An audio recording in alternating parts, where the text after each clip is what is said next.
The Bloodline saga has picked up the pace while taking us into a new direction where we don't know the end result.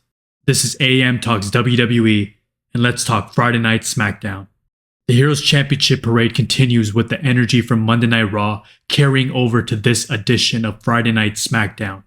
This keeps us guessing and wondering how the WWE roster shakeup will be impacted for the upcoming WWE draft. I liked how the live crowd is continuing to give the same energy they've been giving Cody before the completion of his story.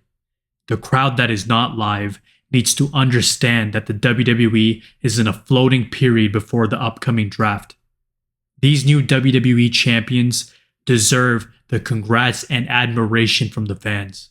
Not to be called boring or not a good champion, just because creative isn't set up in a way for them every week to compete in instant action or rivalries after WrestleMania. This is all due to the upcoming WWE draft. Fans need to be patient. However, I did like in this segment that all the potential upcoming contenders for Cody Rhodes are mentioned and are receiving a crowd reaction. The potential competitors are Santos Escobar, Rey Mysterio, AJ Styles, Bobby Lashley, Kevin Owens, and LA Knight. Yeah. From the looks of it, WWE is going to go with AJ Styles to face Cody Rhodes at Backlash, which is a good heel versus face challenge and the appropriate first challenge for the champion. In a dream scenario, I would have loved to see Rey Mysterio for another WWE title run, or Bobby Lashley, who needs to be booked like the star that he truly is. I do wish in this segment that Cody Rhodes provided the aggressive insults in person to The Rock, because clearly he told Cody he's going to be gone for a bit, so I didn't understand that in this promo why Cody Rhodes would insult The Rock when he's not even there. And these strong insults should have been used when The Rock was there. However, it's still a strong way to start off the show with good energy. Next, we have a match to determine who could be the number one contender for Cody's WWE Championship between Santos Escobar, Bobby Lashley, and LA Knight. Yeah. Good in-ring action, and I appreciate triple threat matches on a weekly show, especially with what's to earn for tonight. Glad they didn't let Bobby Lashley take the pinfall, at the least. However, the winner of this match, LA Knight. Yeah. Next, we have the Bloodline in the ring for a segment with Jimmy Uso, Solo Sikoa, and Paul Heyman. Paul Heyman saying that Roman Reigns was distracted by Seth Rollins at WrestleMania, and Cody Rhodes capturing the moment to get his win. Then, Solo Sikoa stops Paul Heyman with the crowd sort of getting shocked.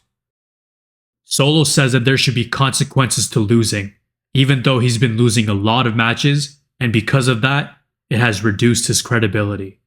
Anyhow, Solo looks at Jimmy, gives him a hug, and then attacks him, since Jimmy Uso lost to Jey Uso. Yeet! All of a sudden, the debut of Tama Tonga to join the Bloodline, and he continues to attack Jimmy Uso. Paul Heyman tries to call Roman Reigns, and Solo breaks the phone. The crowd is even more shocked, and it seems like this is not what Roman Reigns wanted. Looks like Jimmy Uso is going to join back with Jey Uso and Roman Reigns to form a face version of the Bloodline. When it comes to Solo and Tama Tonga, they might have more members on the way to be a heel Bloodline. So we're going to get a face Bloodline versus a heel Bloodline. But it seems like the heel Bloodline is led by the final boss, The Rock. Next, we have Cameron Grimes versus Braun Breaker in a very quick match. I did like the power shown by Braun Breaker, and we know that Braun Breaker is capable of all these things, the quick matches with the power and just overwhelming his opponents and giving that like early Steiner and Goldberg type of vibes, you know? The WWE continues to give us a trailer of Braun Breaker, but we need to see how it really turns out for him. Next, we have a champion's arrival in the ring. Your new WWE Women's Champion, Bayley. She gets the appreciation and the admiration from the fans, but then in heelish fashion, Tiffany Stratton interrupts and tries to go after Bayley. Naomi shows up and shows support to Bayley. Next, we have a backstage segment of Paul Heyman talking to a WWE interviewer. Solo and Tama Tonga look at Paul. Tama intimidates Paul and says, "These are the orders of the tribal chief."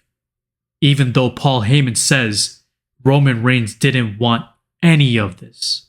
Seems like Tama Tonga could be referring to a brand new Bloodline member or the final boss, The Rock. Now we go back into the ring with Tiffany Stratton versus Naomi. Quick match. Glad they showcased Tiffany.